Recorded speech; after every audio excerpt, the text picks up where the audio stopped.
Namaste students. Today let us discuss about those cell organelles which are not considered as a part of endomembrane system. In the previous session we have noted down or we have discussed in detail about the structure and functions of the cell organelles that are included under endomembrane system. And those cell organelles were Golgi complex, endoplasmic reticulum, lysosomes and vacuoles.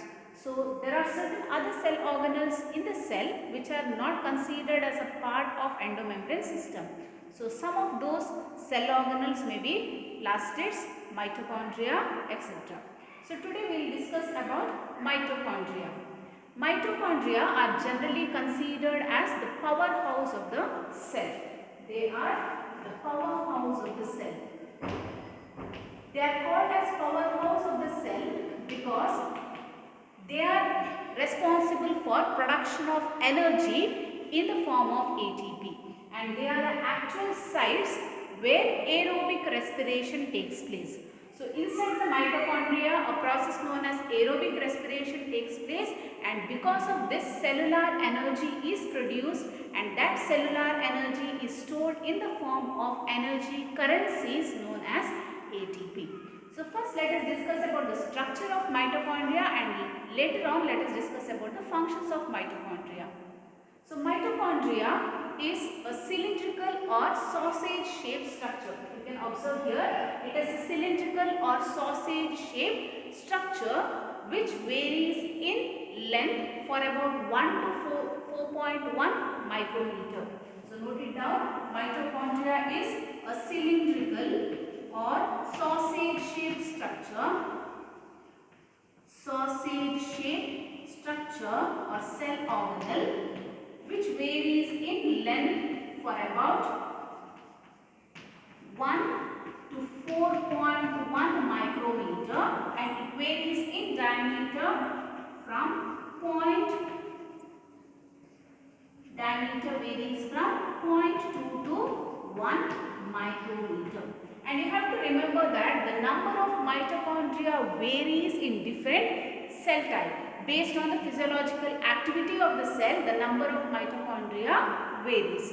And term mitochondria is singular, plural, whereas mitochondrial is singular form. Okay, mitochondrial is singular, mitochondria is plural form. And mitochondria was first observed by a scientist named Kolliker in around 1880. Mitochondria was first observed by a biologist named Kolliker in around 1880. But the term mitochondria was given by a scientist named Benda in around 1897. So mitochondria was first observed by Kolliker, and later on the term or name mitochondria was given by Benda in around 1897. So now let us discuss about the structure of mitochondria. So mitochondria is a cylindrical or sausage shaped structure which varies in length from 1 to 4.1 micrometer and varies in diameter from 0.2 to 1 micrometer. As I mentioned earlier, the number of mitochondria varies in different cell type. So based on the physiological activity of the cell, the number of mitochondria varies. There are certain cells, for example in dormant seeds that are in dormancy stage, the number of mitochondria is less. Whereas in case of germinating seeds, the number of mitochondria is more. And it is observed that especially in the liver cells, human liver cells, the number of mitochondria may vary from 1000 to 2000 units per cell. So number of mitochondria varies in different cell types. So based on the physiological activity of the cell, the number of mitochondria varies. So each mitochondria is made up of double membrane structure. Okay, mitochondria is a double membrane structure. Double membrane structure. So there are two membranes in a mitochondria. They are outer membrane and inner membrane.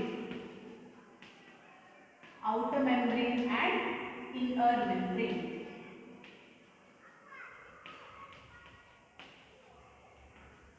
outer membrane and inner membrane. So the lumen of the mitochondria or the cavity of the mitochondria is divided into two compartments. Because of presence of two membrane, the cavity or the lumen of the mitochondria is divided into two compartments, outer compartment and inner compartment. So there are two compartments, outer and inner compartment.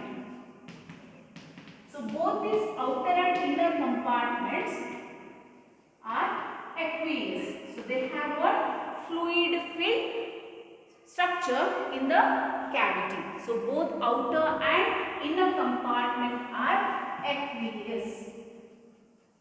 Both the compartments are aqueous. Within the inner membrane or the inner compartment, there is a fluid filled homogeneous structure known as matrix. So the inner compartment has got fluid filled homogeneous substance known as matrix. And you have to remember that the outer membrane is continuous. This is the outer membrane which is continuous, whereas the inner membrane, it is having many infoldings into the matrix, right? The outer membrane is continuous, the inner membrane is having many infoldings into the matrix, and these infoldings are called as cristae. So the infoldings found in the inner membrane are called as cristae. So inner membrane has many infoldings, and these infoldings are called as cristae. So these cristae increases the surface area of the membrane, okay?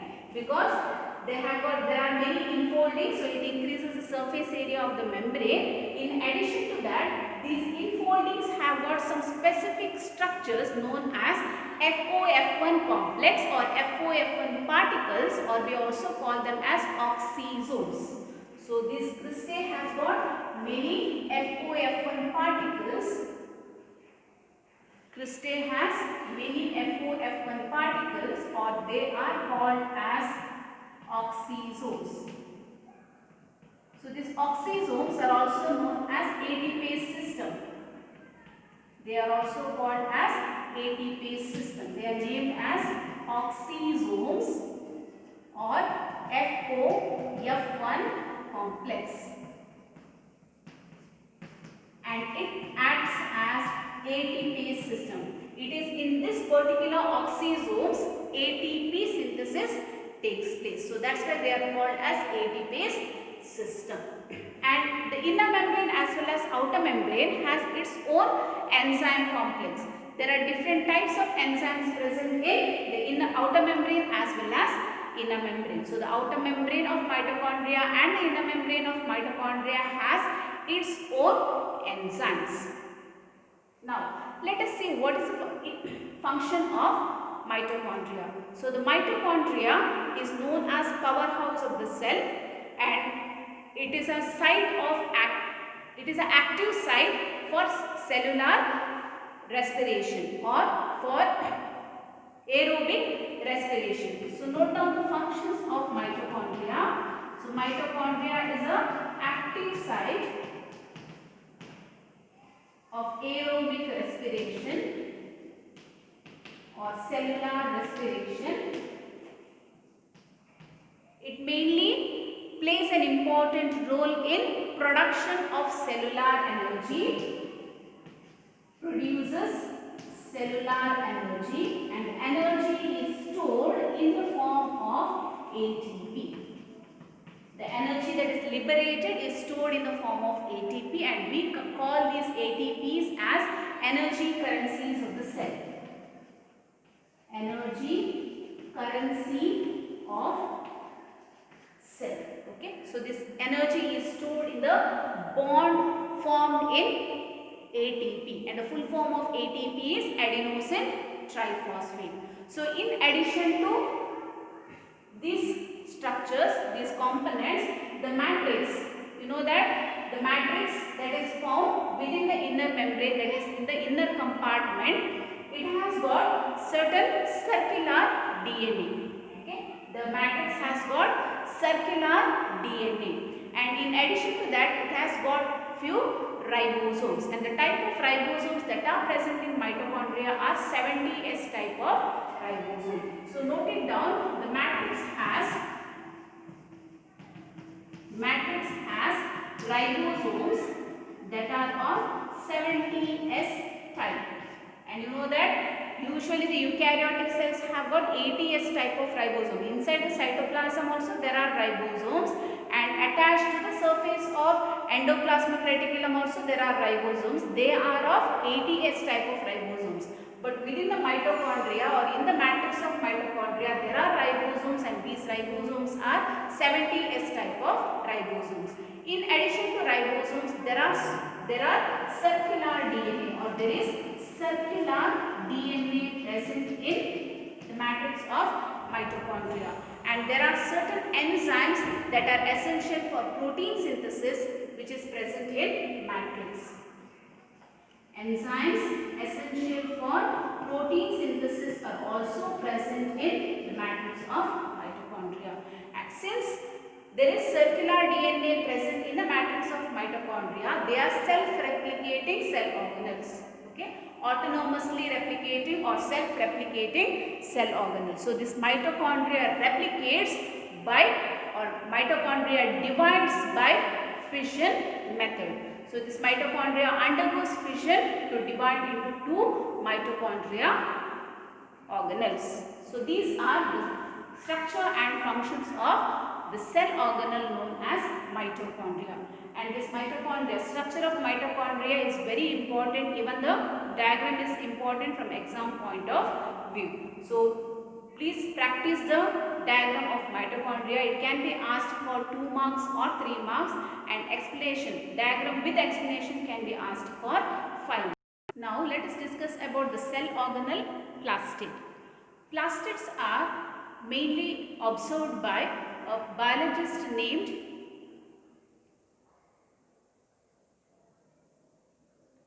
Now let us discuss about the cell organelle plastid.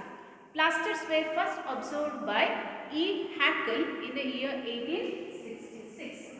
So they were observed by E. Haeckel in the year 1866. So these plastids are mainly found in plants as well as euglenoids. They are found in plants and euglenoids. They are large cell organelles, and they can be easily observed under the microscope. So these plastids mainly store specific type of pigments. They store specific kind of pigments in them. So they may store different kinds of pigments. So based on the specific kind of pigment that are stored in the plastids, plastids are generally categorized into 3 groups. So the 3 groups of plastids are chloroplasts, chromoplasts and leucoplasts. So plastids store specific kind of pigments or various components or nutrients. So based on the types of specific pigments that are stored, or the nutrients that are stored, or components that are stored in the plastids, plastids are generally categorized into 3 types. They are chloroplasts, chromoplasts and leucoplasts. So chloroplasts are those plastids that mainly store specific pigments like photosynthetic pigments. So chloroplasts mainly store photosynthetic pigments like chlorophyll, photosynthetic pigments like chlorophyll and carotenoids.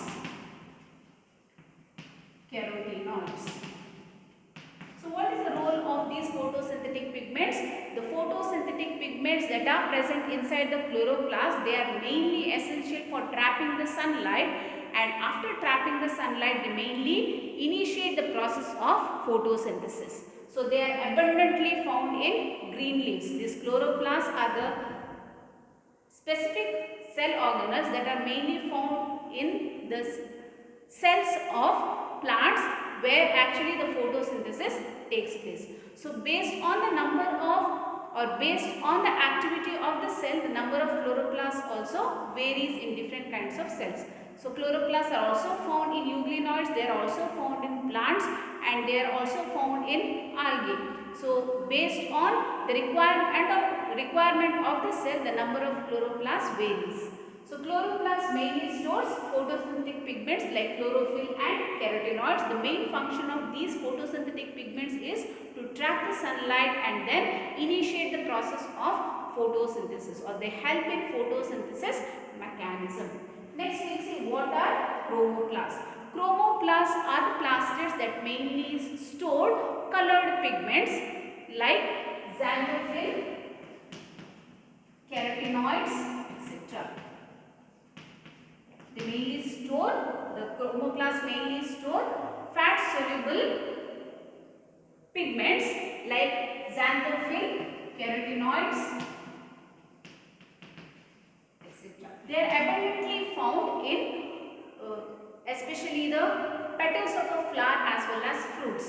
You know that the fruits have got varied color and petals of a flower also have got brightly colored. They are brightly colored mainly for attracting the pollinating agents. So these color of the petals of a flower or the fruits are mainly because of the chromoplast. So this chromoplast imparts varied color. They may impart yellowish color, orange color or red color to various parts of the plant like flower, petals of a flower or fruits. So next let us see what are leucoplasts. So leucoplasts are the plastids that mainly store, they are usually colorless. These leucoplasts are colorless plastids. They mainly store various types of nutrients.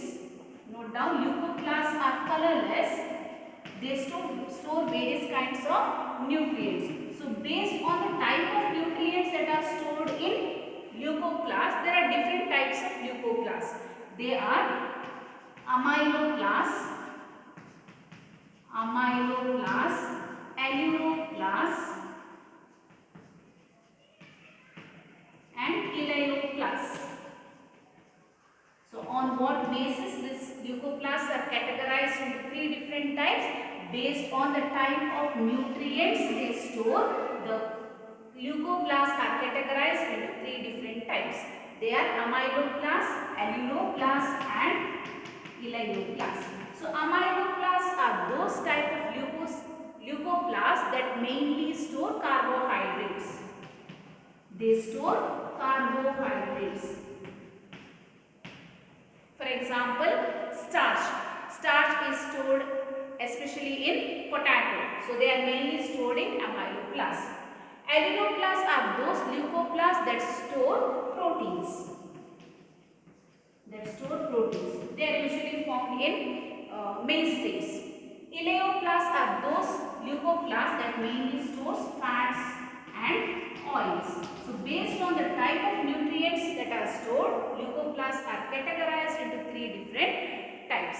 So next, let us discuss in detail about the chloroplasts.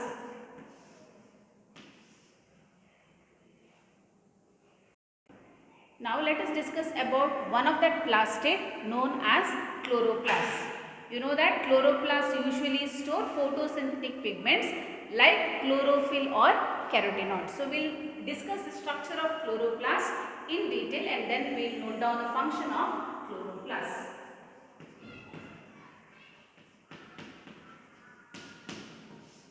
So large number of chloroplasts are mainly found in plants, especially inside the mesophyll tissue. The leaves of the plants mainly have a tissue known as mesophyll tissue. Inside the mesophyll tissue there are large number of chloroplasts. So you can find majority of the chloroplasts in mesophyll tissue. Mesophyll tissues. So number as well as the size of the chloroplast varies. So based on the cell type, the size of the chloroplast varies, and based on the cell type, the number of chloroplasts also varies.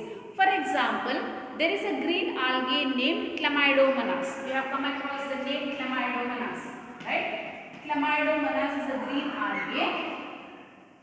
This Chlamydomonas usually has one chloroplast per cell. It has one chloroplast per cell. But the mesophyll tissues, as I told, the mesophyll tissues, that they are found in the leaves of the plants. The mesophyll cell, each mesophyll cell has got around 20 to 40 chloroplasts. Each mesophyll cell has got around 20 to 40 chloroplasts per cell. So based on the cell type, the number of chloroplasts varies. Okay. So let us discuss what is structure of chloroplast. Chloroplast is also a double membrane structure. As we have discussed about the structure of mitochondria, it is also a double membrane cell organelle. Chloroplast is also a double membrane cell organelle having an outer membrane and an inner membrane. So chloroplast is a double membrane cell organelle.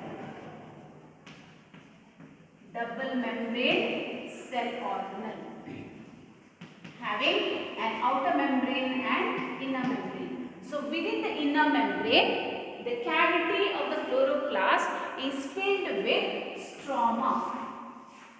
Cavity of the chloroplast is filled with stroma. Stroma has various kinds of enzymes that are essential for protein synthesis and carbohydrate synthesis. In addition to that, it also has got a double-stranded circular DNA. Stroma has double-stranded circular DNA. It has got various enzymes that are essential for the synthesis of protein as well as carbohydrates, and it also has got some of the ribosomes. It has got even the ribosomes, and the type of ribosomes that are found inside the chloroplast is of 70S type. Remember that the type of ribosomes that are found inside the chloroplast are 70S type. Even the mitochondria also has 70S type. And what type of ribosomes are found in the cytoplasm of a eukaryotic cell? Cytoplasm of eukaryotic cell has 80S type of ribosome. But within the cell organelles like chloroplast and mitochondria, the type of ribosome present is 70S type of ribosome. So in the stroma, there are many or large number of flattened sac-like structures. Flattened sac-like structures. So many flattened sac-like membranous structures are found. Sac-like membranous structures are found, and these membranous structures are called thylakoids. Thylakoids. You can observe here inside the chloroplast, in the stroma, there are many membranous flattened sac-like structure known as thylakoids. So how are these thylakoids arranged? Many thylakoids are arranged in stack, like pile of coin. If you place the coins one above the other, it forms a pile of coin. Same way, many thylakoids are arranged one above the other like the pile of coins. So each stack of thylakoids is called as granum. Each stack of thylakoids is called granum. So granum is singular form. Many such grana are found in the stroma. The plural form is grana. So each stack of thylakoid is known as granum. There are many such grana present in the stroma of the chloroplast. Okay. So each thylakoid, it is also a membranous flattened sac-like structure. Within the membranous flattened sac-like structure, that is thylakoid, there is a cavity. So the cavity of thylakoid is known as lumen. Cavity of thylakoid is known as lumen. And thylakoid has deposition of large number of photosynthetic pigments. So photosynthetic pigments are mainly found in the membrane of thylakoids. So these photosynthetic pigments that are arranged in the membrane of thylakoids, They mainly help in trapping the sunlight and help in initiating the process of photosynthesis. So thylakoids are very essential units for the photosynthesis that takes, or for the mechanism of photosynthesis that takes place in plants. Okay, so this is about the structure of chloroplast, and the structure of chloroplast is also important from exam point of view. Usually a diagram is asked for 3 marks. Labeled diagram is asked for 3 marks. Sometimes diagram and explanation is asked for 5 marks. Let us discuss about ribosomes. Ribosomes are non-membrane bound cell organelles.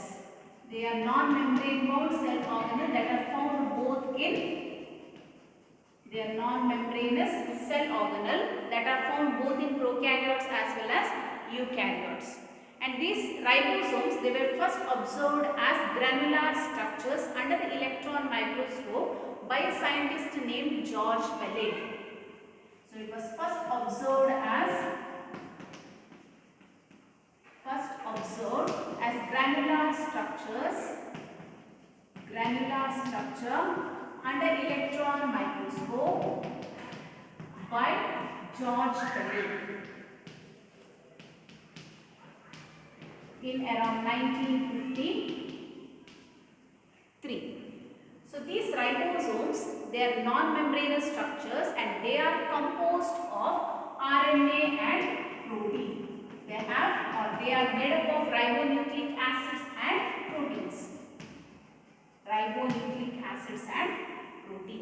And there are different kinds of ribosomes found in prokaryotes as well as eukaryotes. Generally there are 2 kinds of ribosomes. They are 70S type of ribosomes and 80S type of ribosomes. Prokaryotic cell has got 70S type of ribosomes. Prokaryotes have got 70S type of ribosome. In addition to prokaryotes, there are certain cell organelles found inside the eukaryotic cell like mitochondria and chloroplasts also have 70S type of ribosomes. Already we have noted down while studying the structure of mitochondria as well as chloroplasts, we have noted down that they have got 70S kind of ribosome. Whereas eukaryotic cells in their cytoplasm, they have got 80S type of ribosomes. Eukaryotes or eukaryotic cell has 80S type of ribosome. So what is the unit S? So we usually determine the unit of ribosomes as S. S stands for Swedberg unit. S stands for Swedberg unit. So what is the Swedberg unit? How is the Swedberg unit obtained? So these ribosomes, they are usually measured based on the sedimentation coefficient of centrifugation. So based on sedimentation coefficient,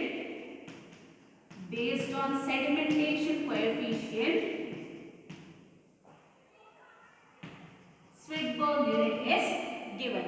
So it varies based on the density and size.